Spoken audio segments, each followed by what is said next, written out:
día de hoy. Entonces, usualmente esperamos unos minutos para que puedan arrancar las clases y traer a sus equipos. Asimismo, durante estos primeros minutos también hicimos algunas pruebas con don David para que pueda facilitarnos este espacio de aprendizaje. Muchas gracias por la puntualidad. Ya casi iniciamos.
Gracias a todos y a todas las que nos acompañan puntualmente. Estamos dando un par de minutos para que los docentes que tienen grupos el día de hoy puedan incorporarse con los mismos. Entonces siempre damos unos 5 minutitos para que se puedan acomodar trayendo a sus equipos. Entonces ya casi iniciamos.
Vamos a iniciar en este momento con el objetivo de respetar la puntualidad de cada uno y cada una de ustedes.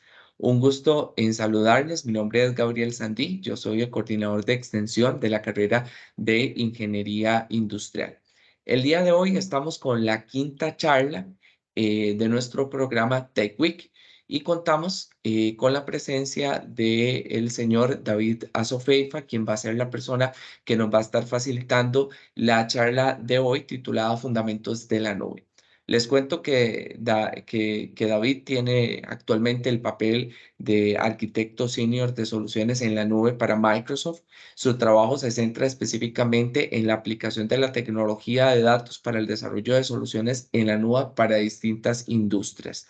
Ha ocupado cargos relevantes relacionados con el tema de la tecnología en Accenture, IBM y GSK. Además de eso, posee diversas certificaciones, dentro de ellas las más destacadas, SQL y algunas de la plataforma de la nube.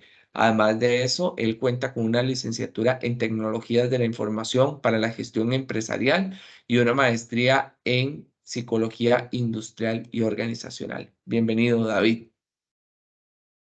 Muchísimas gracias. Saludos a todos. Previo a hacerle el espacio a David para que inicie la charla, quisiera comentarles que por parte de algunos de los requisitos que se establecen en el compromiso de mejora al formar parte nosotros del listado de las carreras acreditadas por el SINAES, nos solicitan que una de las actividades que realicemos a nivel de extensión sea completamente inglés. Nosotros el día de hoy pues tenemos preparada la charla con David para que la pueda facilitar en inglés. Sin embargo, en el entendimiento de que no todas las personas estudiantes hablan inglés, David nos va a apoyar un poco con el manejo de ambos idiomas, tratando de que la gran mayoría sea en inglés. Sin embargo, pues facilitando algunas cuestiones para que nosotros podamos realizar o entender mejor la charla.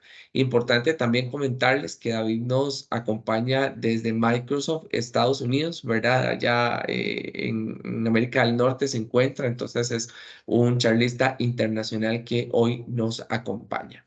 Para poder dar inicio, previo a esto, les voy a comentar dos aspectos relevantes. En un ratito les voy a estar enviando la evaluación de la charla, esto con el objetivo de que podamos ir midiendo un poco el progreso que tenemos a nivel del Tech Week.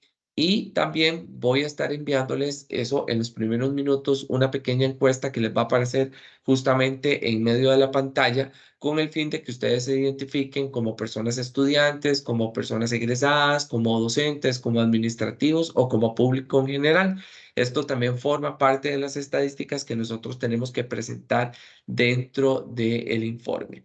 Adicional a eso, para este cuatrimestre ustedes podrán observar que están todos los micrófonos encendidos, también todas las cámaras encendidas. Esto para atender un requerimiento que ustedes mismos nos solicitaron, tener la posibilidad de participar activamente con la persona facilitadora. Entonces ya no se construyen aquellos webinars donde eran como muy cerrados y donde solamente la persona facilitadora y la persona moderadora era quien tenía el control. Entonces les voy a pedir de favor que ojalá participemos mucho en los espacios que David nos crea en medio de la presentación, para que también esto se vuelva bastante dinámico y podamos incorporarnos a este proceso de conocimiento.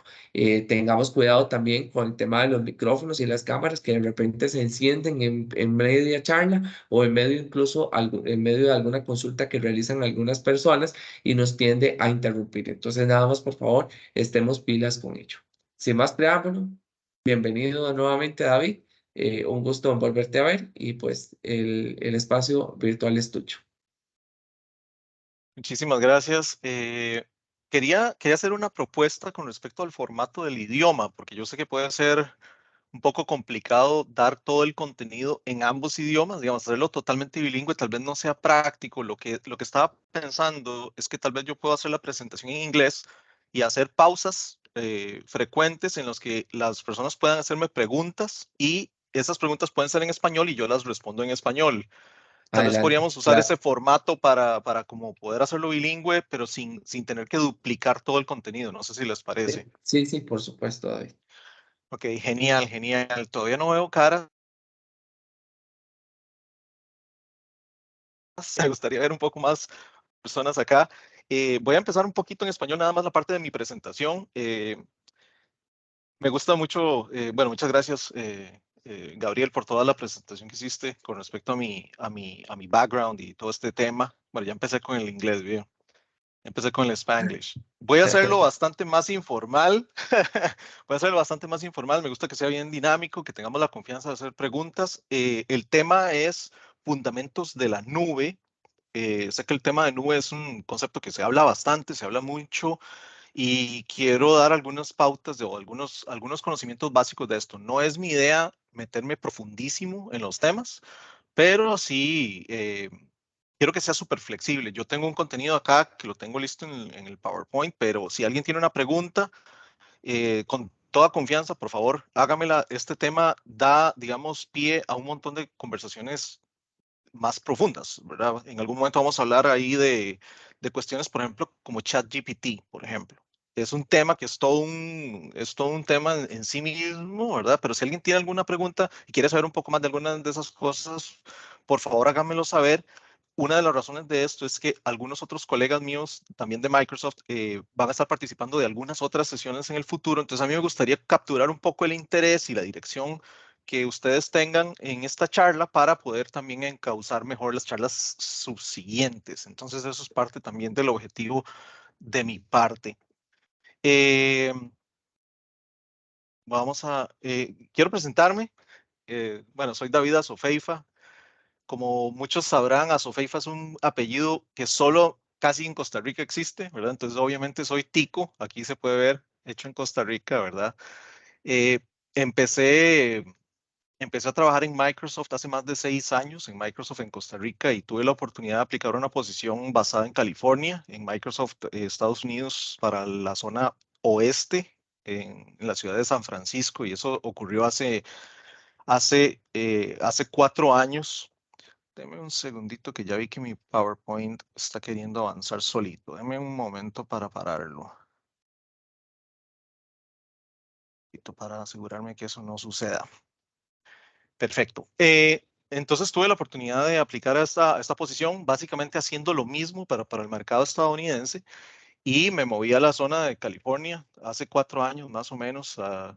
Como pueden ver aquí, estoy casado con Melissa, ella es dentista, y tengo un hijo de 10 años. De hecho, la presentación dice 9, pero acaba de cumplir 10 y está en quinto grado acá en Estados Unidos. Entonces, un poco las cosas que me gustan. Vamos a pasar algunos minutos juntos, entonces quería presentarme. Ok, vamos a avanzar un poco con el tema de la nube. Eh, es importante notar algunas cosas con respecto al avance de la tecnología en el tiempo. Eh, y en esta parte ya voy a pasarme a inglés. Recuerden que podemos perfectamente hacer todas las preguntas que necesiten, sientan toda la confianza para hacerlo. Vamos a entrar en materia en este momento. Well, thank you.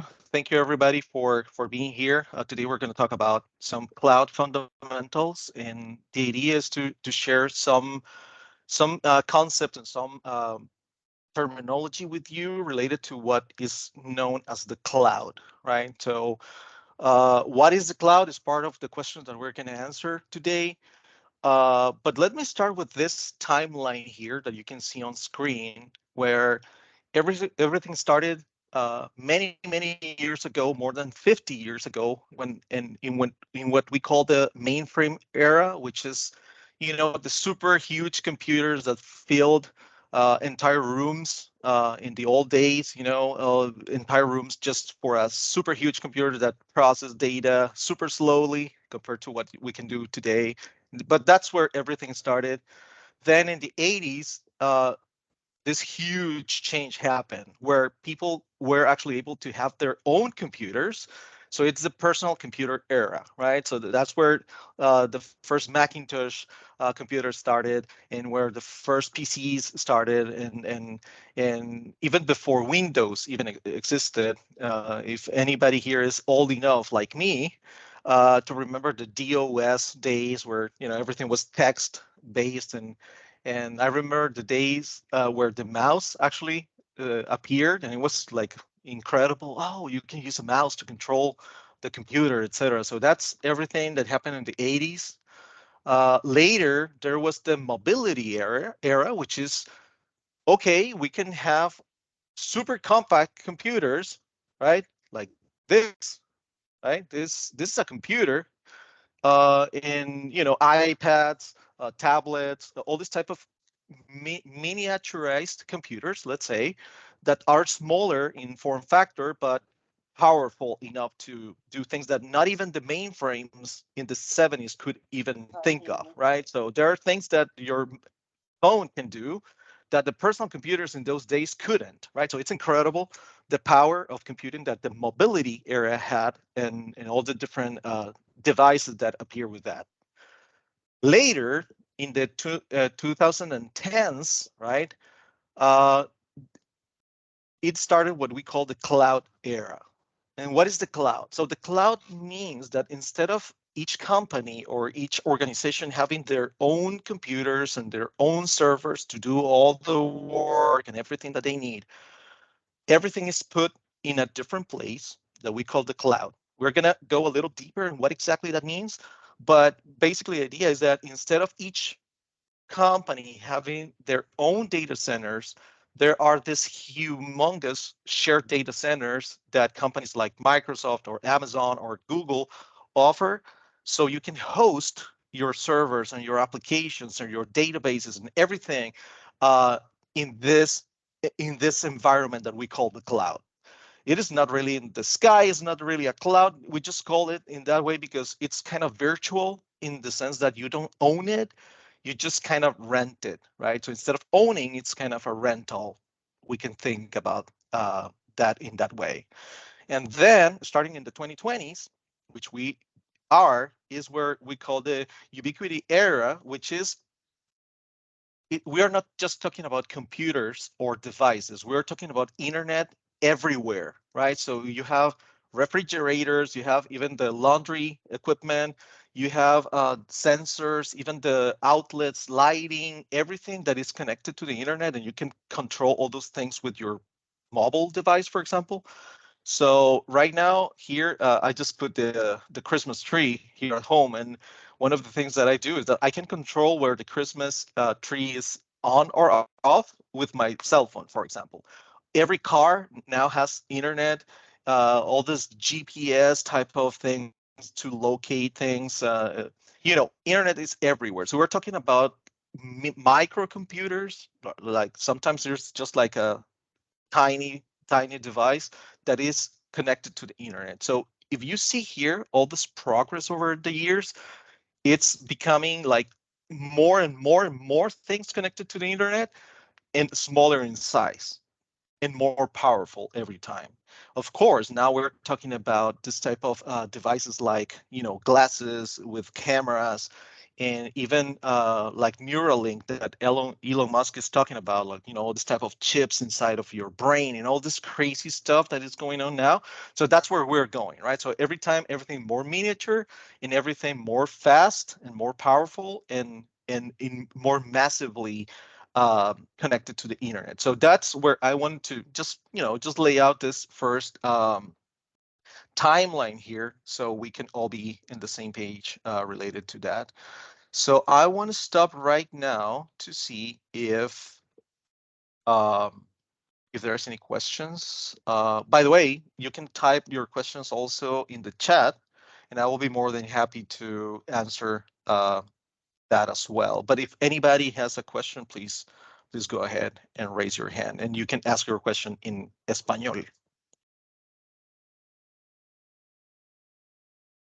Pero ahorita no tenemos comentarios en el chat. Me parece muy interesante ahorita que estás hablando, ¿verdad? Recordar un poco, tal vez, no sé, cuando tenía 6 años y mi hermana mayor, que me lleva bastantes años, estaba en la universidad y de repente la tecnología se minimizaba básicamente a utilizar una máquina de escribir y hoy, como muy bien lo planteas, en cualquier parte de nuestra vida se encuentra conectada a Internet, ¿verdad? Podemos incluso poder observar nuestra casa, perdón, a través de una cámara que esté configurada con nuestro teléfono celular, que también se convierte claramente directamente en un dispositivo móvil, en una computadora móvil, y que antes teníamos esas computadoras de cajón, recuerdo esas pantallas protectoras de los ojos, ¿verdad? Que eran como más oscuras para que es que proteger nuestra vista, ¿verdad? No sé incluso si eran efectivas, o ayer, por ejemplo, había un meme que decía, las nuevas generaciones no sabrán, pero así se encendían las computadoras antes, y era como un CPU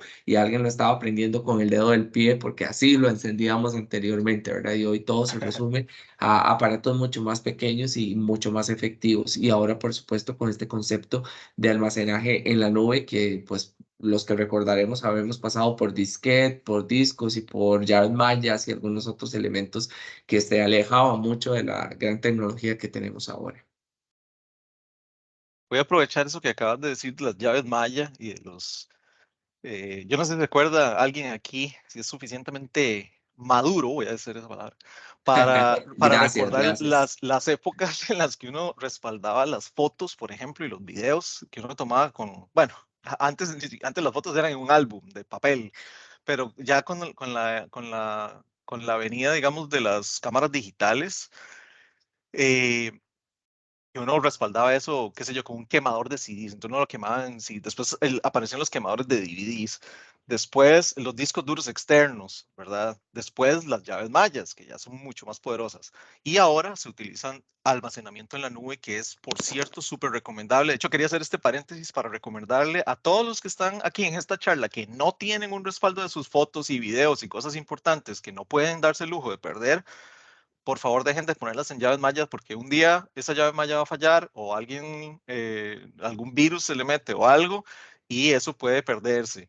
Tengo muchos amigos que han perdido sus fotos de toda la vida, ¿verdad? Hablando ya de 20 años de fotografías con sus hijos y con todas las cosas, y se les pierde eso y es un desastre. Entonces, no, ya todo este tipo de tecnologías fueron creadas precisamente para proteger esos intereses. Ahorita estamos hablando más de cuestiones corporativas o empresariales, pero en la parte personal quería hacer ese paréntesis para recomendarle por favor a todos que empiecen a utilizar OneDrive para guardar todos sus documentos importantes que no se pueden dar el lujo de perder. Es un mini consejo. Yo tengo no sé cuántos años de tener todos mis documentos y nunca se me ha perdido ni uno solo, precisamente por lo mismo.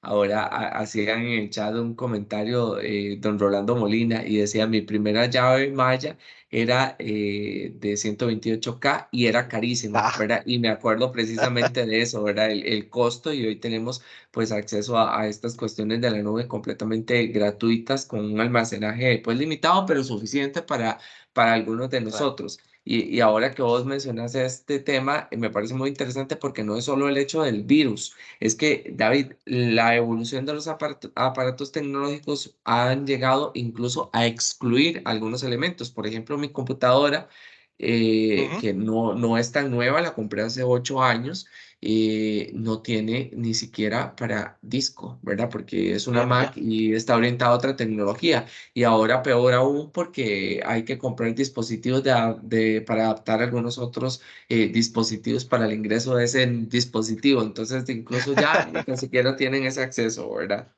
Las nuevas exacto. Mac no tienen acceso, por ejemplo, para llave Maya. Por ejemplo. No, no, ciertísimo. La verdad es que es un cambio enorme.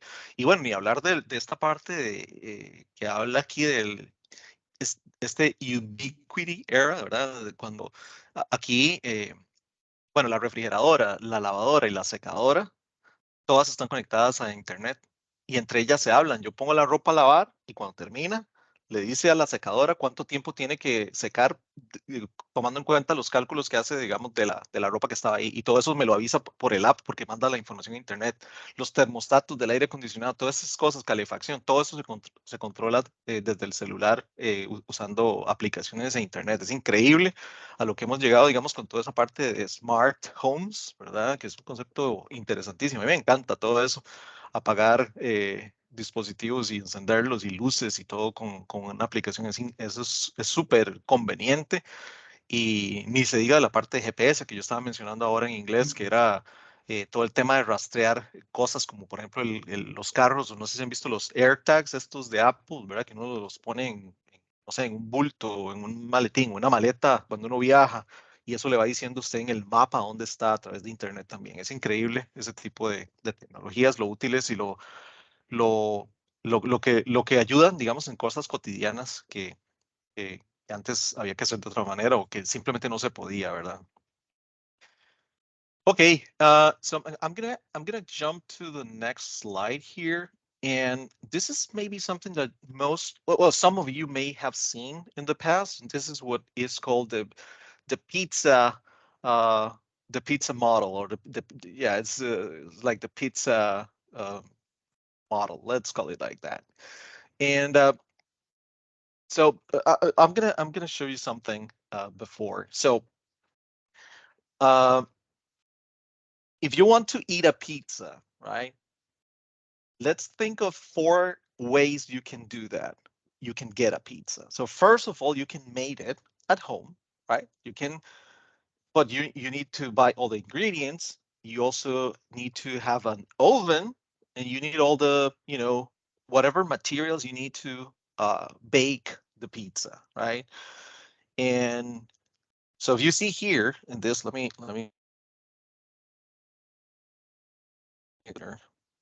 So if you see all this first column here, this is the on-premise. That's the cloud name. I'm going to explain that in a second. But this is the old way of doing things. In this case, the example is a pizza. But I'm going to show what exactly this means in the computer world. So basically, if you make your pizza at home, you need to do everything, and you need to have everything, and you need to know how to do everything, right? You need to know how to use your oven, and if that oven is not electric but also has fire, you need to know how to do that. You need to know exactly how much time the pizza needs to be baked. You also need to know exactly what the proportions of the ingredients need to be. And of course, you need to go and buy all those components or ingredients in the market. Or even if you want to take this like to the extreme, you need to actually have everything here in your own garden, right? So you need to, plant your own tomatoes and your own everything. You need to make the sauce because you do everything, right? So that's kind of the extreme of making a pizza at home. The second option, a little easier, is what we call take and bake, right? Which is you go to the supermarket, you buy one of these pizzas that is frozen, you just take it home, and the only thing you need to do is actually, take it out of the package and just bake it or put it in the oven. So everything starts in a different place. If you see here, the blue part is what you do, the green part is what somebody else does, right? So somebody had to actually create the pizza itself, and the only thing you need to do is to actually cook it or bake it. And of course, everything else, including eating it, right? At the very end, the whole purpose of this at the very top that is not really here is to actually eat the pizza, right? So what you can see here is that instead of doing everything, somebody else is doing the first part.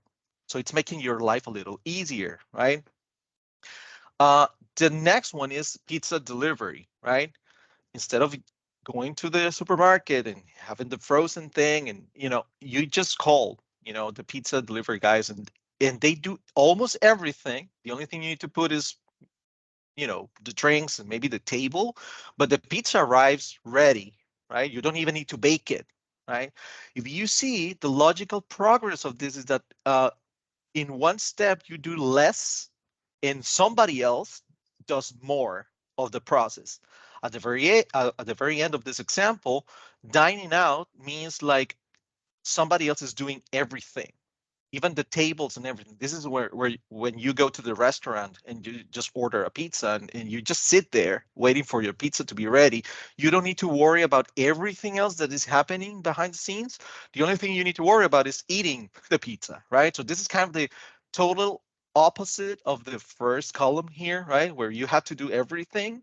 Here you have to do nothing except eating your pizza, right?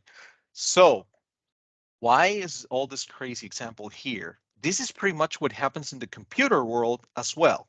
In the old days, a company had to have their own servers, their own. Let me show you this slide here. They have to create their own data centers. their own networking. So all the cables, all the electricity, all the cooling devices, because you know that when you have a data center in a company, it needs to be in a cold place, right? It cannot be a hot environment. And you need thermostats, you need air conditioning, all the storage, the tapes, the disks, the servers, everything. You need everything, the data, the applications, and of course the consumption of the data at the very end, which is kind of like eating your pizza, right? But the companies had to do everything, and that's what we call the traditional on-premises model, right? It's like creating your pizza from scratch, right? Later, there was this concept called infrastructure as a service in the cloud. And I'm going to go back to some concepts in a little bit, but I want to kind of do this comparison here. So later, there was this other model, which we call infrastructure as a service, or IaaS, in which other company did all this part here, which is the hard part, because this is where you need to buy the computers and the equipment and the electricity and the air conditioning and all. And you only take care of kind of the software part of it, right? The operating system here, Windows and whatever goes on top of that. So it makes your life way easier from a company perspective. You don't need to spend money in the actual hard equipment. You just rent it, right? You just use it from somebody else. Of course, you need to pay for it. But if you start making all the numbers and everything, at the end of the day, this is way better than having to, buy your own equipment. And when that equipment becomes old and you need to kind of change it for new equipment and all that. I mean, all this type of depreciation and everything that happens at the financial level, it's super painful. So now it's easier just to rent that from someone that specializes in the cloud.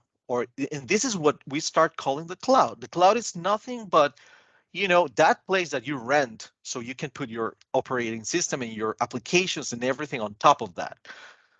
There is a newer model that is called platform as a service, in which the amount of things that you do is even less. You don't even care about the operating system, like I need to install Windows, I need to keep it updated. No, you don't care about any of that. You just put your data there and your applications there, and you just use them. So it's even easier, right? And of course, as in the pizza example, there is a kind of a end of the road level. Well, actually, there are more things than this now, but software service basically means that everything it's done in the cloud, and the only thing you do is to actually use the data and run your things, right? And I'm going to give you a couple examples to make this even more clear. But just going back to the example of the pizza, instead of all the hassle of having to bake your pizzas and all that. Think of a party. You need to host a party and a lot of people is coming. You need to create or to bake a lot of pizzas. So instead of all this, right, you can just concentrate on what you really want, which is eating the pizza, right? So this type of simplification is exactly what happens in the cloud, where maybe I don't know if you've seen something like this. Of course, this photo is exaggerated, but this is a data center, right? And if you have any friends in IT or something, they know what I'm talking about. This is not far from reality sometimes. So all these cables and stuff right there in just in a room in your company. Instead of this, you can just you know use your data instead of having to worry about all this, right? So, and that's where the cloud comes into play, right? This is a photo of one of the Microsoft data centers, right? In which, of course, there's people that cares about that, but you don't need to worry about any of that anymore, or your company doesn't need to worry about that, because the cloud does it for you.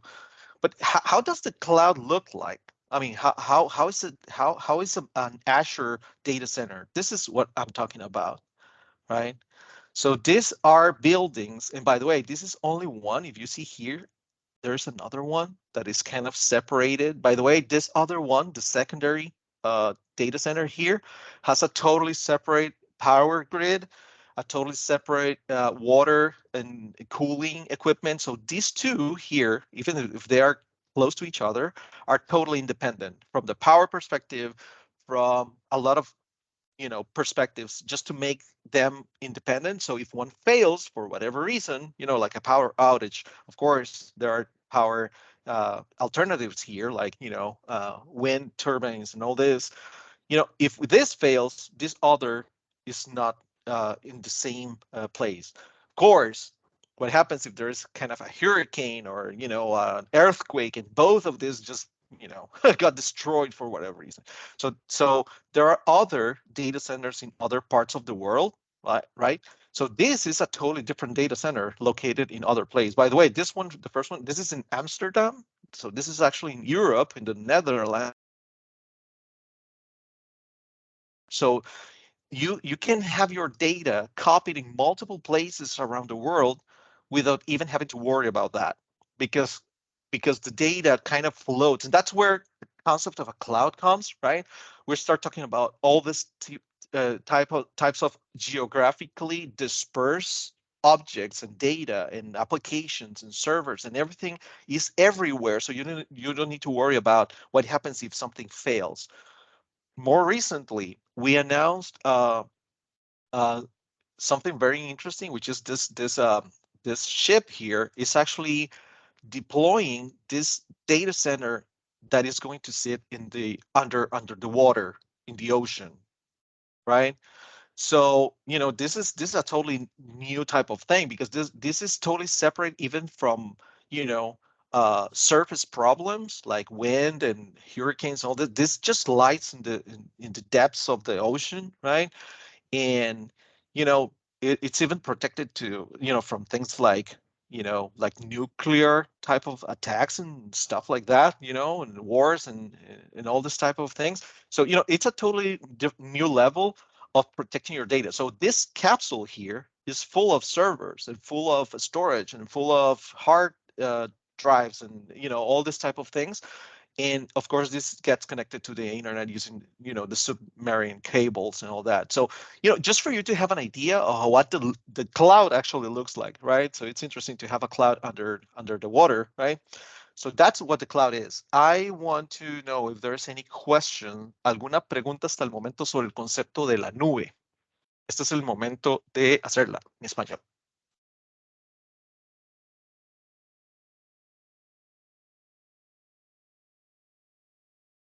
Por acá tenemos una pregunta en el chat. Ujú. Dice, en Costa Rica el ancho de banda aún es una limitante para el usuario, para el usuario común, para la gestión de software o los datos a través de la nube. ¿Cuánto nos falta para tener una comunicación eficiente con los sistemas, con los sistemas de forma eficiente? Ujú. Sí, de hecho, hace unos días estaba viendo unas noticias que tenían que ver un poco con algunas empresas no tan conocidas que ofrecen, digamos, ciertos servicios de conectividad, ¿verdad? Obviamente, cuando estamos hablando a nivel de las casas, estaba pensando a nivel empresarial, pero a nivel de las casas, que es un poco la pregunta acá, yo sé que hay algunas soluciones más nuevas. Tengo 4 años de no estar en Costa Rica, pero sé que, por ejemplo, el ICE, el tema ¿cómo se llama esta? De la fibra óptica ha avanzado muchísimo y se ha vuelto bastante más accesible con velocidades altas, y sobre todo no solo altas, sino simétricas, que eso es un concepto importante. El Internet simétrico significa que la velocidad a la que usted sube cosas a Internet y a la velocidad que las baja es la misma. Normalmente usted puede bajar rápido, pero subir lento, y es donde se vuelve enorme el problema que Mairena está hablando, ¿verdad? Porque es cierto, si usted puede bajar y, qué sé yo, usar Netflix y YouTube y todas estas cosas rápido porque solo está bajando información, pero cuando usted quiere ya sincronizar sus documentos de su computadora con la nube, se vuelve lento porque es una conexión más despacio, digamos, la conexión de subida comparada con la velocidad de bajada. Eso es un problema real, y casi todas las compañías que ofrecen Internet en Costa Rica y en todo lado, aquí en Estados Unidos es lo mismo, tienen más velocidad de bajada que de subida. Entonces, la primera recomendación que les puedo hacer es, si alguien realmente quiere tomar en serio el tema de trabajar en nube y con todos los documentos y todo, ojalá en la nube, trate de buscar una conexión simétrica. Yo sé que el ICE ofrece eso como parte de su fibra óptica, y estoy seguro que algunas otras compañías también lo hacen. Pero claro, esta es una pregunta profunda en cuanto al tema también político, ¿verdad? Yo sé que ha habido conversaciones en Costa Rica, conversaciones, quiero decir, relacionadas con lo del 5G, ¿verdad? Esas conversaciones tienen que avanzar, esas cosas tienen que ocurrir para democratizar el acceso a un Internet más rápido. O sea, esas cosas tienen que ocurrir. Costa Rica no se puede quedar esperando ahí a que exista 6G, 7G, 8G, 9G, y Costa Rica todavía debatiéndose a ver si 5G es algo que vale la pena o no, ¿verdad? No me voy a meter jamás en la parte política, no me corresponde, ni me interesa, pero es importante que Costa Rica avance como país, máxime, si quiere seguirse viendo a nivel internacional como un destino, digamos, para empresas que quieran tomar en serio el tema de outsourcing y de near sourcing y todas estas cosas, ¿verdad? Es importante que Costa Rica mejore su conectividad a nivel empresarial y a nivel doméstico también, claro. ¿Alguna otra pregunta? Por ahora solamente tenemos esa pregunta. Perfecto. Bueno, voy a avanzar un poco más rápido. This is one of the maps of the world, and each dot here is a location where there is a cloud region. And by region, I mean a group of data centers. So a region is like a group of data centers. Each data center is a group of buildings. Each building has a group of servers. So you get the idea. You know, we're talking about more than 80 regions worldwide. And I'm just talking about Azure, right? I'm not even talking about other data centers from other companies or other. I'm just focusing on Microsoft, of course. As you can see behind me, I work for Microsoft, and that's what I know. And but if you see here, if you have a server in the cloud, you can put it anywhere you want, right? So you can decide, okay, I'm going to have one server that is going to be hosted, let's say in Brazil, South, right? But also I'm going to have a copy of everything in Japan and another copy in Norway if you want. Why not? You can totally do that. So you are not limited anymore by what your physical boundaries of your company location or building is, right? You can put your data anywhere, right? So that's part of what the cloud also means, right? So so let's talk a little about what some cloud models. So just to recap a little bit and just to kind of give a definition. So what is the cloud, right?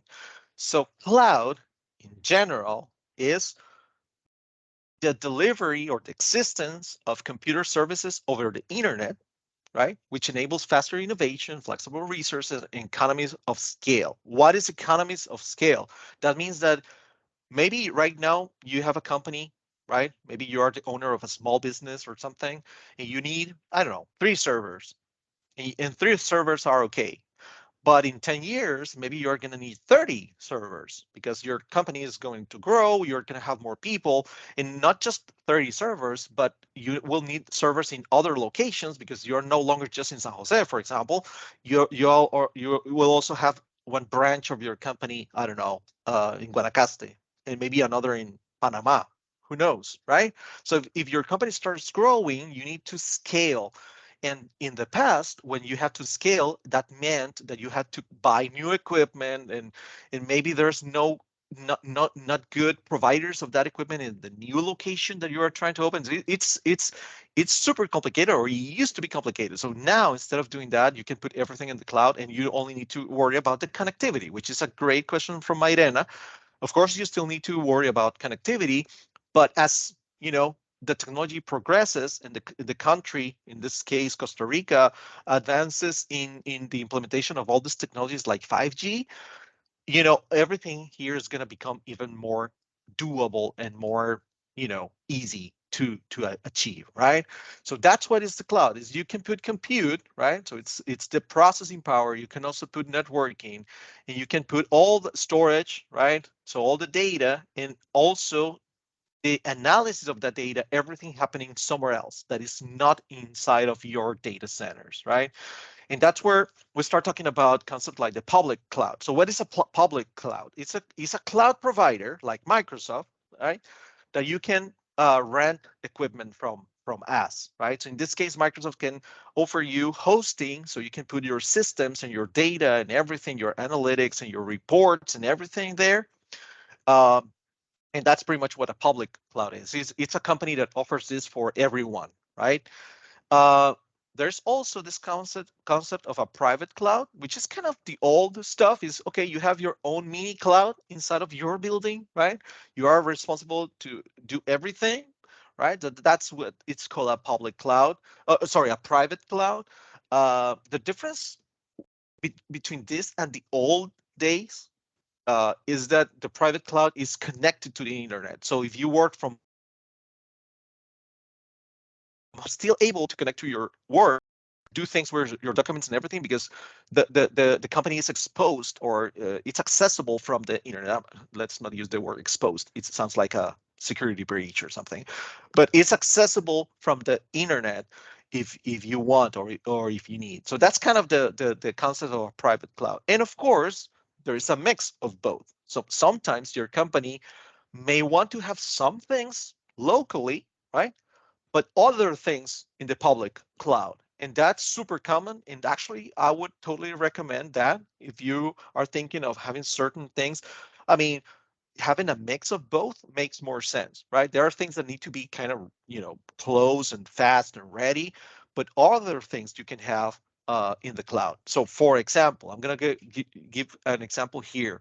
I don't know if you know, I have an iPhone, right? And in the iPhone, you can have all your all your photos, right? So in this case, I have some photos here. You can see, well, it's just a tree there. So I have the photos, and every time I take photos, everything is stored, locally here in the phone.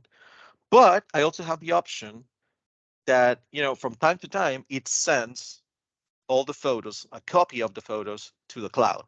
In this case, iCloud, which is Apple's cloud, right? And it happens automatically over the internet, right? You can configure it just to happen when you are in Wi-Fi and not using cellular signal, just to save a little bit there.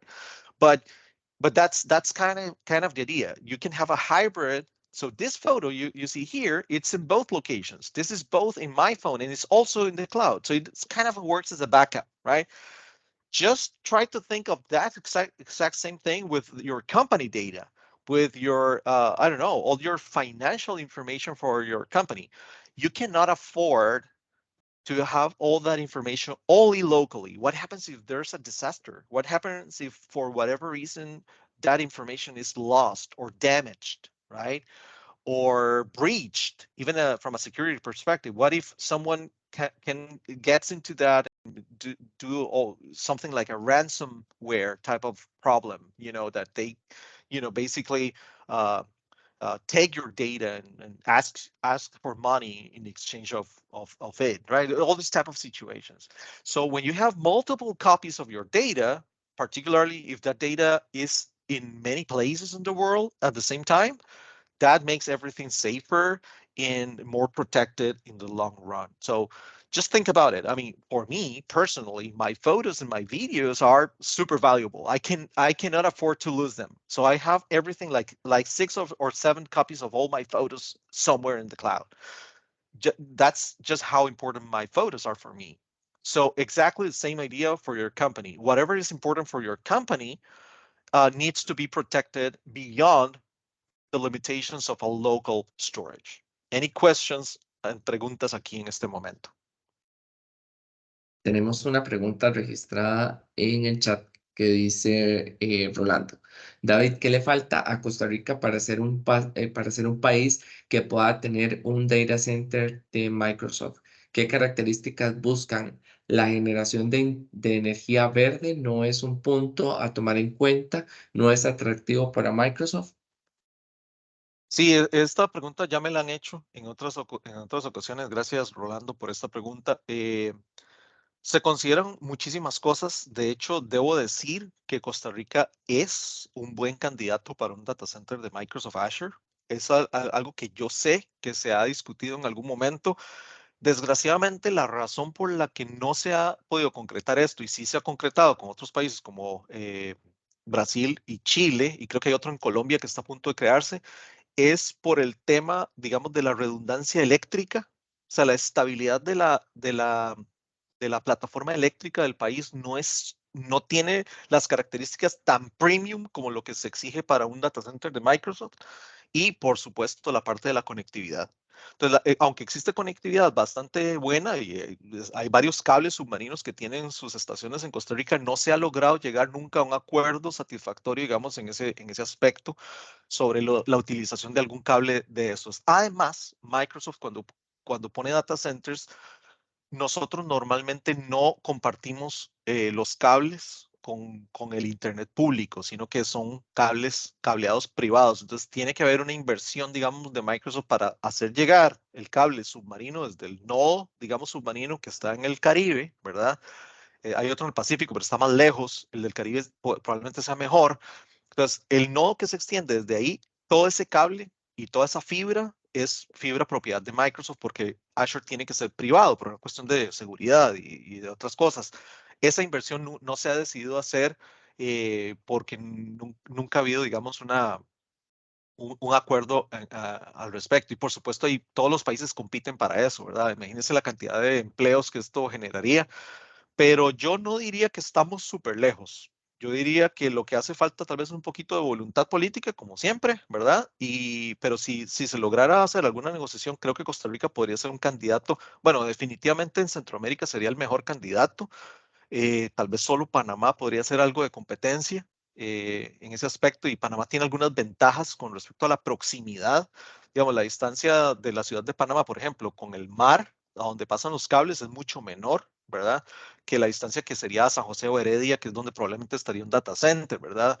Habría que ver si una empresa como Microsoft estaría dispuesta a colocar un data center, digamos, en una zona como decir Punta Arenas, Guanacaste o Limón, ¿verdad? Las zonas costeras que estarían más cerca y requerirían menos inversión, pero eso es otro tema ya que tiene otro montón de variables y de dimensiones de tipo social y de tipo económico y de todo, de la disponibilidad de profesionales, etcétera. Pero es una excelente pregunta.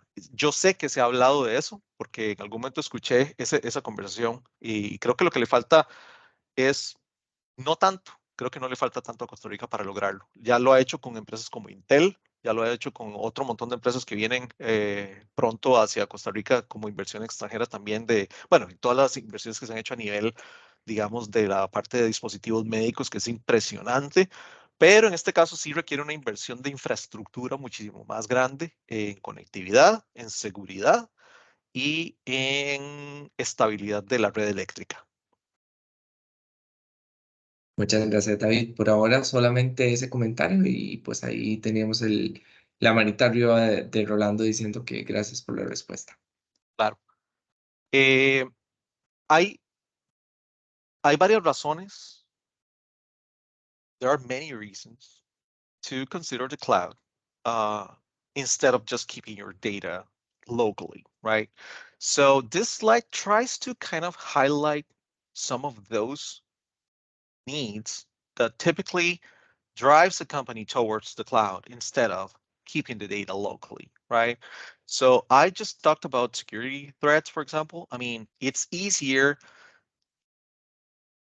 to just hand that responsibility to someone else, right? It's like, for example, if you rent a server in Microsoft Cloud, you're basically telling Microsoft, hey, Microsoft, you need to do whatever you need to do to keep this data protected, right?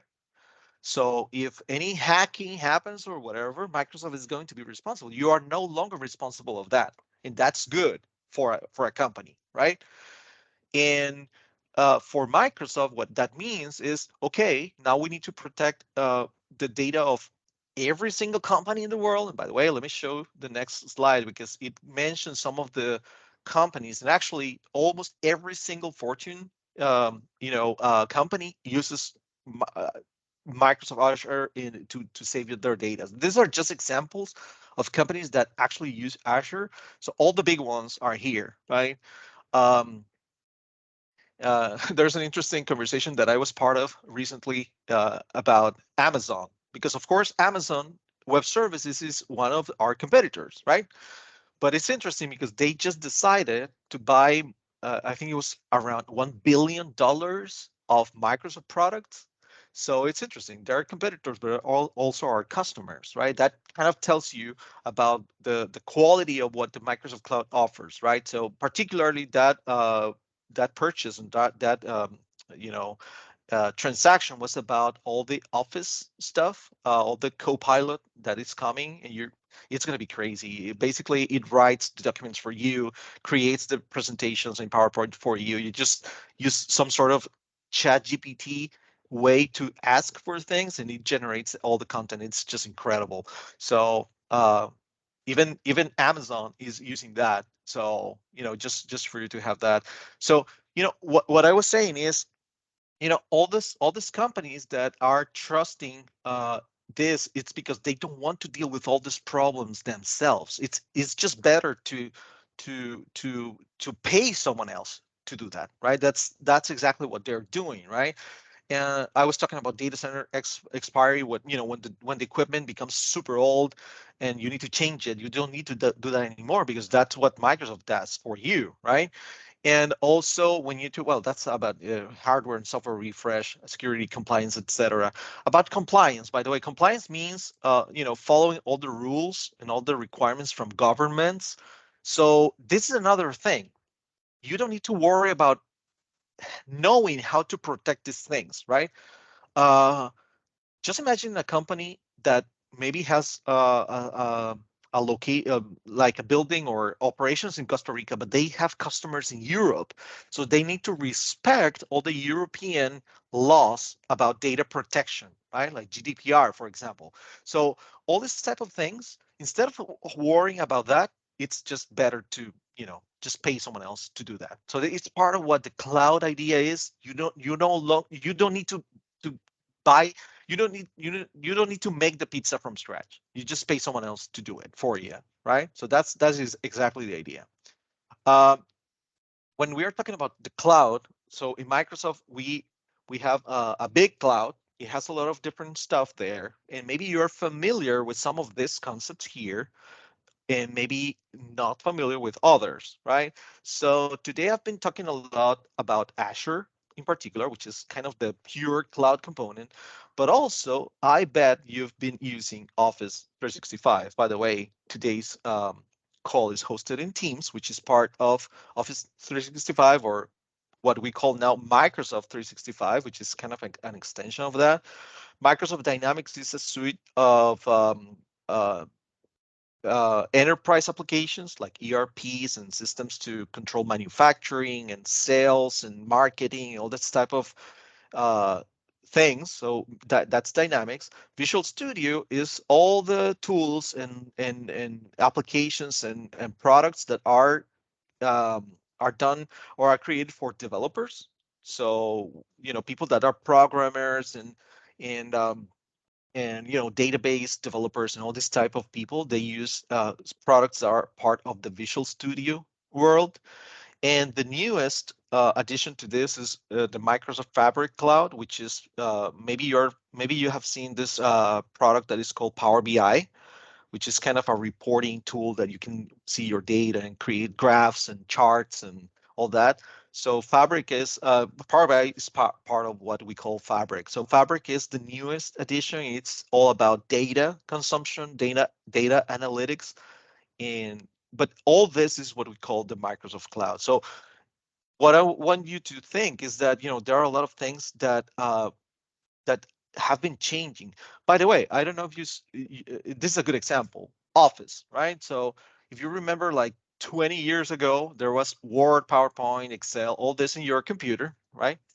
And you created your documents and everything. But now you don't need to have those applications installed in your computer anymore. You can just use your web browser to use Word, and you write your documents there, and you don't even need to save them to like a Java Maya or something, because everything is saved in the cloud directly in OneDrive.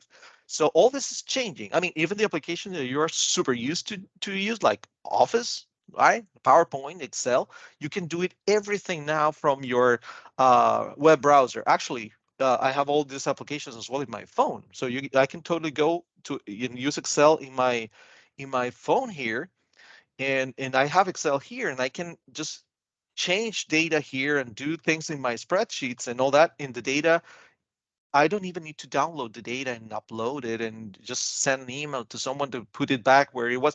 I mean, everything happens because the data and the documents and everything is hosted in the cloud. That's the Office 365 cloud, which is probably the most popular and familiar cloud of all this, right? But that's what we are talking about. We're talking about this type of technologies. Any questions? Chicos, chicas, algunas preguntas. Aprovecho para comentarles que ya les envié el link de la evaluación y que también anteriormente les envié lo de la encuesta. En la encuesta solamente 33 me han contestado y hemos sido alrededor de 70 conectados. Entonces, para que por favor me ayuden, igual con la evaluación. Y por ahorita no tenemos preguntas. Excelente. Bueno, ya casi vamos terminando. Sé que ya llevamos casi una hora, entonces voy a acelerar un poquito aquí. There are many reasons, I was saying, about the reasons to go to the cloud, right? So this is, by the way, this is a photo here of a Microsoft data center. This is on the inside. If you see all these racks here, these are just hundreds and hundreds of servers and storage equipment. So every time you save a photo to OneDrive, it gets somewhere here. You never know where it exactly. You don't need to care about that. It's just taken care of for you. And that's what the cloud is. You know, at the end of the day, this is the cloud, right? Is this huge data centers? This is a control center, by the way, in Azure. So, you know, this is the team that, and there's one of this in each data center, right? So this is the data center control room. And all these people here are basically monitoring for, you know, threats, attacks, attempts to hack, you know, any suspicious activity, connections coming from strange places in the world, like super fast in the middle of the night, you know, all that type of stuff. It's controlled and monitored by AI, first of all, right? We do have a lot of artificial intelligence technology that is always monitoring for these things, but also, you know, all these people is controlling that, right? So, you know, and coming back to the conversation of what is missing to have one of this in Costa Rica, hopefully we can do that. We can have some of this in Costa Rica in the future because there's a lot of people that can get employed just by having one of this. And just imagine all the, you know, positive side effects of such an incredible construction. So, you know, at the end of the day, the reasons to go is this resiliency. So what is resiliency? I know it's a word that's becoming a little trendy, right? So something resilient is something that can stand multiple challenges, right? Something that, you know, um, that can adapt, right? So for example, uh, your data, your documents, your photos, your company information is more resilient when you have multiple copies of it, or when you save the information in different places. So if one site is down, the data is still backed up somewhere else, and you don't lose the information, right? Or even better, you have a system, right? You have I don't know. Let's think of a company that has the uh, let's think of something. Um, let's say you have a sales system, right? And you need to record all the sales and everything. And you have that in a control room or a server room locally. And something happens, you cannot sell anymore. So that becomes not an electrical problem or technology problem. It's actually a financial business problem because you cannot do what your business is supposed to do because there's a technological issue, right?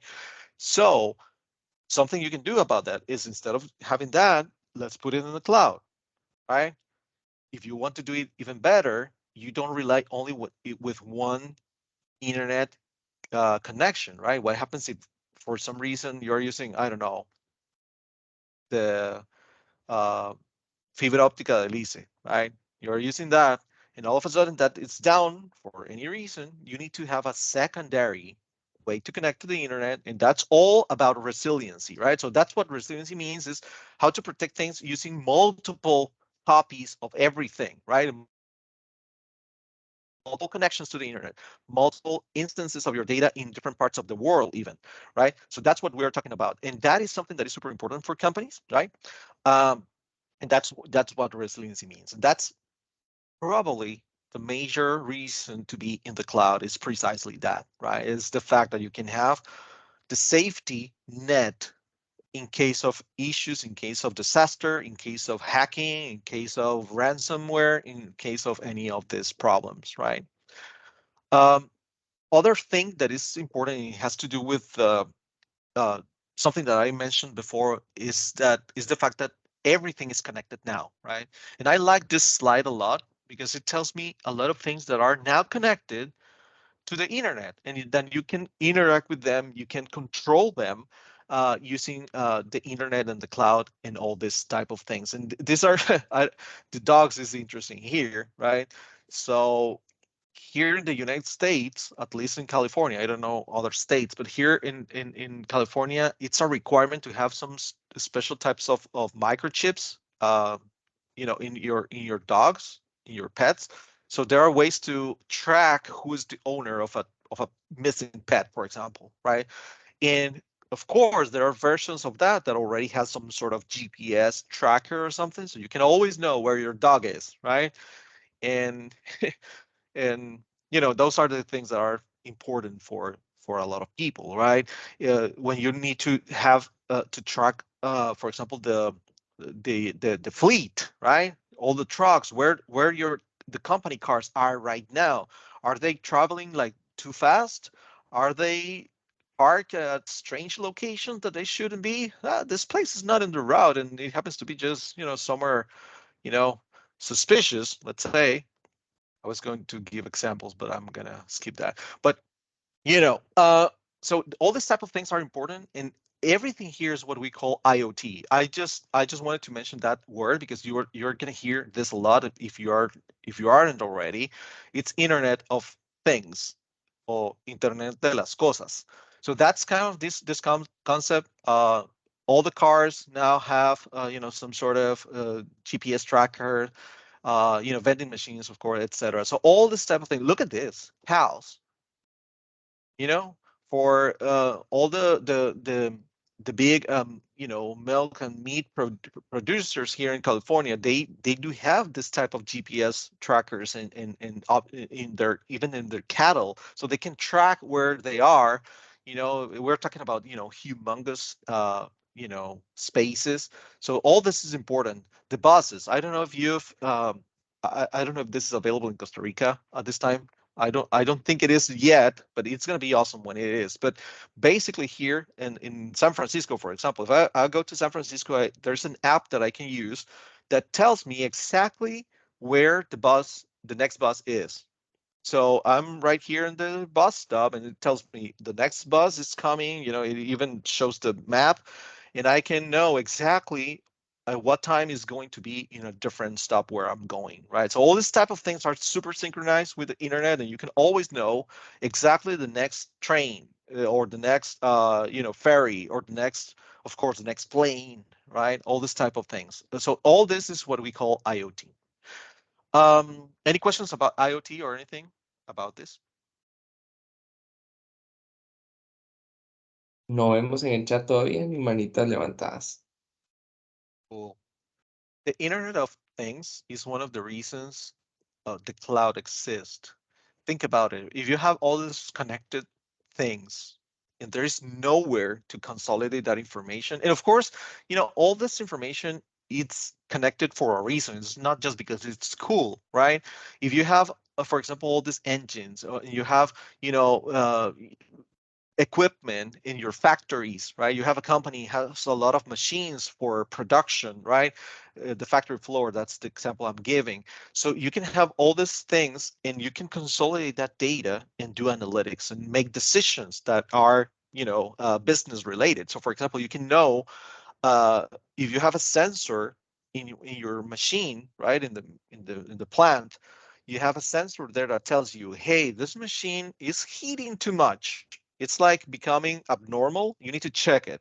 Something is going on with this machine. You need to check it. So that triggers a topic that is called preventive maintenance. So you know when something is going to fail before it fails, because you have sensors that are connected to the internet that constantly tells you something about that. Exactly the same with the car. Exactly the same with everything else, right? So this is the reason. It's not just because it's cool to connect everything. It's because it can help you in making decisions for the good of your company in advance before something bad happens, right? It's proactive instead of reactive. And that's kind of the whole reason for this. Related to medical devices, uh, I don't know if you've heard of this, but for example, I love the Apple devices. So this one here is it's not the newest, but I still like it. This is the Apple Watch, right? If you fall very suddenly and you hit the ground, like for example, relatively recently, I was just riding my bike and I just fell in the road, very bad, by the way. Uh, so this actually ask me, hey, do you fall? Do you want me to call 911? Do you want to have like an ambulance dispatch? All these type of things. It detects the fall, the movement, and all that, and just calls 911 to help me, right? And even if it doesn't have like cell connectivity or something, if the phone is near enough, these phones already come with satellite connectivity in case of emergency. It's not all the time, it's only for emergency, but the phone is actually able to send a signal to a satellite with my GPS location, and it tells the police and the firemen and ambulance and everybody that I am in this exact location, that something happened to me, that I need help. That's available in a lot of places in the world, not just in the United States. And this is exactly what the cloud does, right? So think about all this hyper connectivity between devices and computers and systems and people. At the end of the day, it's about people, right? All right. Last topic that I want to talk about, the cloud, is super exciting. I know everybody loves, the artificial intelligence part, and I'm not going to go super deep here because there's going to be another talk about this that is totally focusing in what AI can do. But this is a hot topic. So I wanted to at least talk a little about this. And part of what artificial intelligence is about the technology that kind of simulates the human senses, right? So vision, learning, uh, thinking, hearing, talking, all these things that are part of what the humans do. If there is a synthetic or artificial way to do it, that's what artificial intelligence is in general, right? Of course, the cloud provides a lot of tools to make this even better, right? So I don't know how many of you, actually, I'm super interested in knowing how many of you have used ChatGPT so far. If you can Yo, raise your hands, I'd like to know. So ChatGPT is a game changer. It's definitely gonna change everything. There are a lot of things that are being said about this. Do you see this small articles here? This is about, ChatGPT and what it means for a business. It's cool to play, just to do silly stuff and ask stupid questions and all that. But it's also super useful for companies. And I've been meeting with all these big companies that you saw in that slide before. Everybody is asking, how can I use something like ChatGPT to improve my company processes? Now I'm going to give you one example only. Of course, I cannot say the company name, but there's one company that they do a lot of work for governments. And they need to process all these tenders, and tenders is the English word for licitación, right? So when a government has a project and they require companies to bid that licitación, basically there's a lot of documentation that is needed, right? So the government posts the list of requirements, and the company needs to go one by one and just see what can they do and what cannot, and if they cannot, how are they going to cover that gap, etc. So it's a lot of work. Every time a a government has a project, all this licitación process needs to happen, right? Or tender process, right? So actually, this company, what it's doing is, okay, let's put all the previous tenders, all the previous licitaciones in ChatGPT, right? And so the next time a government asks for something, I'm just gonna tell, hey, ChatGPT or Azure ChatGPT, right? Because it's the Azure version of it, which is the secure company enterprise ready version of it. It's not the public one that you play with. It's a company oriented one. That's what I'm talking about here. But so they just ask things. Okay, this is the new licitación. These are the new requirements. Just use everything else I've done in the past. So it processes all the documents and brings the document together and puts everything together automatically. And of course, you just need to go and check it just to verify that it's okay, because of course you're going to use that in front of a government. So it's a serious thing, but you don't need to do all the manual work anymore. It does everything for you. And that's one thing that this customer is doing in particular. And we are super advanced in the process. And actually it's already generating the documents and it's already doing all these things. And it's just crazy. And by the way, you can do it in any language, right? So it's not limited to English. So, and that's another thing. Maybe they did things in the past for a US customer, right? But now it's France who is asking for something and they need to do everything in French. But this technology also translates at the same time, which is incredible, right? I don't know if you tried that in ChatGPT, by the way. If you can ask in any language, and now you can actually talk to ChatGPT in the app if you didn't know. So you can just have a conversation with it, and you just tell things in any language, even Espanol, and it responds back, and it's just a human to machine conversation, which is pretty creepy, but we're already there. It's not even future anymore.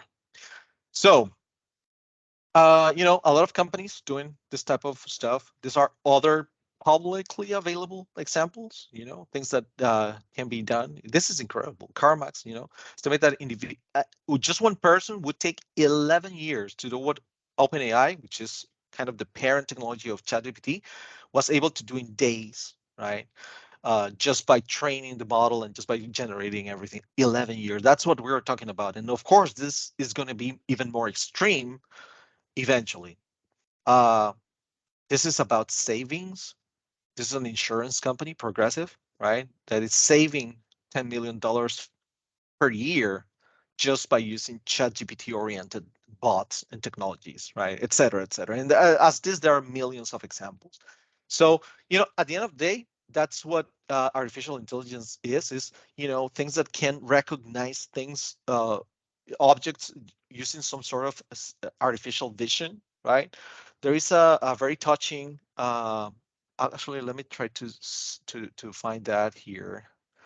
I'm gonna share one link of a video that actually is about this, and it's a tool. It's an application that was created to help blind people, right, to recognize things. So a person that doesn't have sight can go and just, with the application, can take pictures, and it actually tells that person, tells you what exactly is going on there. So it tells, okay, this is a beach with people playing volleyball, and the sun is up there, and it's like, so it makes descriptions of whatever is happening for blind people. And I think that's amazing. It's just one example of things that can be done using some sort of computer vision. For speech and language and knowledge, these three in particular, which are related to language, which is a very human thing, that's where all these technologies like ChatGPT really, really, really shine, because you can talk to it. It can translate, it can explain, it can define, it can actually generate content. I don't know if any of you tried this, but tell ChatGPT things like, write me an article about, I don't know, black holes, or about the stars, or about gravity. Those are topics that I like, but any type of geeky stuff like that. So it generates that, and you can say generate 3 paragraphs of explanation. It just generates everything, right? Actually, you can even tell it, hey, write me a story of a fictional character that is from Costa Rica that went to live in Australia. And it just starts creating stuff from scratch. It's just incredible because that's about knowledge, language, and speech at the same time. And of course, search. The new Bing search technology is it's kind of like when you search in Google, you know, it just tells you whatever it knows about. But if you ask Bing, it actually uses ChatGPT, so you can chat with it, and it can start providing links to the content in the internet. It's just crazy where this is going, right? So this is all enabled in the cloud, and that's that these are things that were not be even possible without the cloud. Any questions or preguntas con respecto a inteligencia artificial incluyendo ChatGPT? Tenemos una manita levantada de Rolando José Molina. Adelante, Rolando.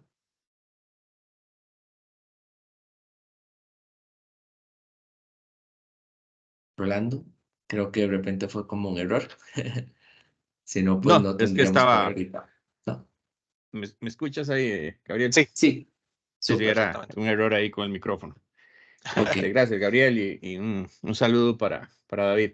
David, hablando de ChatGPT, Sí. ¿cuándo se espera que venga una nueva actualización del chat? Porque si no me equivoco, tiene información actualizada hasta el 2021, creo, si no me falla.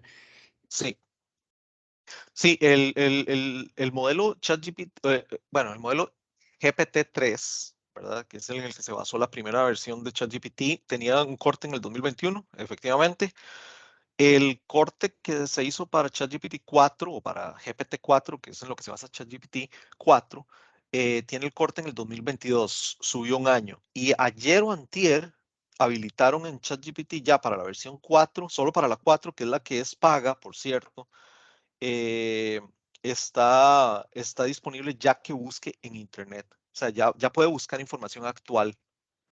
Ok, Entonces se acaba de eliminar prácticamente la limitación del entrenamiento. Claro que el entrenamiento va más lejos porque obviamente indexa y utiliza información para generar el contenido de forma interna, pero digamos que ya se mezcló la parte de Bing con la parte de ChatGPT en las dos direcciones. Entonces, Bing usaba ChatGPT, pero ahora ChatGPT puede usar Bing también. Entonces, ya se intercambian entre las dos información. Eso lo lanzaron ayer. Otra cosa que lanzaron ayer fue que en la aplicación, bueno, no, esto también funciona en el sitio. Estoy hablando de ChatGPT comercial público, ¿verdad? No estoy hablando de la versión de Ujú. Azure en particular, pero acaban de habilitar que la generación de imágenes también, ok. ya mezclado con el chat. Antes había que hacerlo como por separado, lo que se llama Ujú, DALL-E ujú. y el ChatGPT estaban por separado. Ahora en el mismo chat con ChatGPT te puede generar imágenes si se lo pides. Y además le puedes subir imágenes y pedirle que la describa Ok. o que genere nuevas versiones de eso. Todo eso lo acaban de lanzar. Algo más lanzaron ayer. Analíticas de datos. Eso es algo interesante que no estaba habilitado de forma pública, pero ya también lo hace. Y la creación de lo que se llama MyGPTs, que es que usted puede crear como una pequeña sección dentro de ChatGPT que es específicamente para algo muy concreto. Por ejemplo, ahorita yo estoy escribiendo un libro, ¿verdad?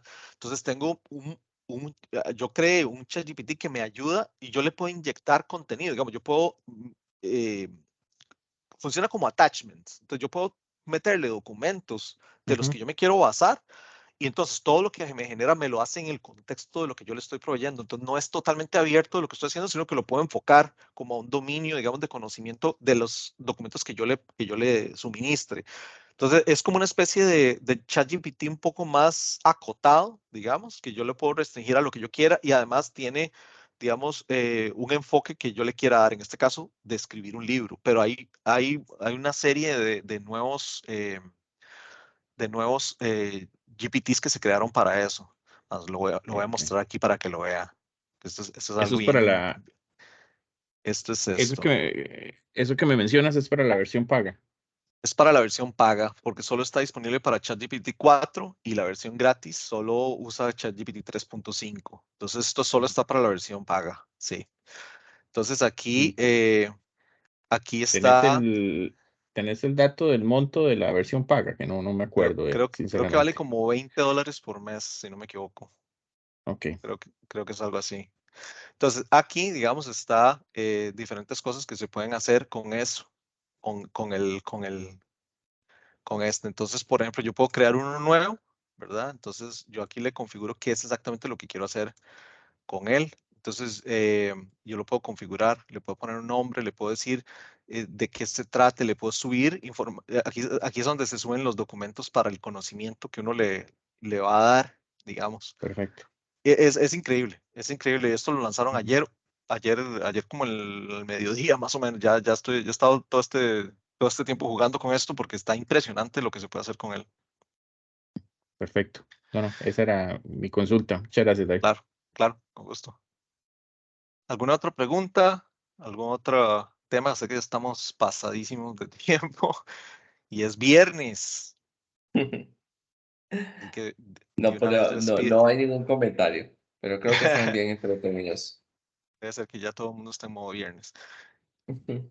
Eh, Solo para terminar, estas son algunas de las tecnologías de la plataforma de datos en particular, que son parte de lo que se ofrece en la nube, ¿verdad? Eh, Hay algunas cosas acá que son particularmente populares como SQL, ¿verdad? Si alguien ha trabajado alguna vez con el lenguaje de datos SQL, eso es uno de los principales y de los primeros componentes que se integraron en la nube. Y bueno, estas son solo una pequeña muestra de algunos de los servicios que están disponibles en la nube. Hay cientos más de todo tipo, ¿verdad? Entonces era un poco lo que nada más quería mostrarles esto, por si a alguien le interesa saber más de datos. Esa es mi particular especialidad, entonces quería mencionarlo nada más. Y si no hay ninguna otra pregunta, bueno, este es el momento para hacerla. Si no, quiero compartirles acá mi correo porque estaría más que, eh, sería todo un honor poder contestar alguna otra pregunta que quieran hacerme por correo. Este es mi correo oficial de Microsoft. Ahí me pueden preguntar lo que deseen. Si alguien tiene alguna pregunta sobre tecnología, yo los puedo ayudar a contactar, digamos, a la gente de Microsoft en Costa Rica también. Si alguien en sus empresas o en las empresas para las que trabajen tienen alguna pregunta sobre la nube. La idea de Microsoft es ayudar con todo esto. Y en mi caso personal, si hay alguna pregunta simplemente así casual que quieran hacer, también con toda confianza podemos contestarla sin que haya ningún interés comercial de por medio. También voy a compartir aquí mi link de LinkedIn. También sería un honor si pudieran agregarme a él y tenerme dentro de su red de contactos. Ese es mi LinkedIn ahí. Y de vez en cuando publico cosas ahí que tienen que ver con este tipo de temas. Y bueno, este es el tema de fundamentos de la nube. No tenía la intención de ser sumamente profundo, pero me gustaría saber si hay algún interés en particular sobre algún tema en el que podamos profundizar en alguna charla futura. Sería más que un honor poder hacerlo ya de una forma mucho más enfocada. Gabriel. No, excelente, David. Muchísimas gracias. Y como se lo mencioné al inicio cuando hicimos la conexión, están más que invitados, están todos como el resto de compañeros que nos van a estar ayudando. Mañana hay una charla que continúa dentro de la línea de los chicos de Microsoft, ya mañana es en español. Y luego las siguientes del mes de noviembre, que es la última semana del mes de noviembre, miércoles para ser exacto y la primera semana del mes de diciembre que finalizamos con el programa de actualizados, que usualmente es la última semana del mes, pero obviamente pues no vamos a programar una para la última semana de diciembre, no tendría sentido, pero está súper invitado, ¿verdad? Y en cuanto al tema de buscar una charla más focalizada, los chicos hicieron en la evaluación y ya por ahí están pidiendo algunos temas que probablemente ustedes desde la compañía nos puedan ayudar a facilitar, ¿verdad? Entonces, Claramente las puertas Todo están gusto. súper abiertas. Más bien, muchísimas gracias de parte de la Universidad Hispanoamericana, de parte de la Escuela de Ingeniería y principalmente de parte mía, ¿verdad? Quien es el contacto personal por habernos apoyado en este ratito, porque perfectamente usted estaría descansando con Meli, con el pequeño, ¿verdad? Y no necesariamente facilitando este espacio. Y todos los chicos conocen que los facilitadores que nosotros buscamos para estos encuentros, bueno, son facilitadores de alto calibre y principalmente que donan su tiempo, ¿verdad? Porque es parte de las actividades de extensión con esa proyección social para poder ejercer y facilitar aprendizajes dentro del ámbito académico, ¿verdad? Complementario de la carrera. Entonces, muchísimas gracias de parte de todos nosotros. No habiendo preguntas, pues nos despedimos. Esperemos cada uno y cada una de nosotros tener una feliz noche y una feliz Navidad. Aplausos para David, por ahí le mandan Muchas en gracias. el chat y muchísimas gracias, David, definitivamente. Hasta No, luego gracias a a todos y a ustedes. todos. Un Que placer. tengan buena noche. Hasta luego. Hasta luego.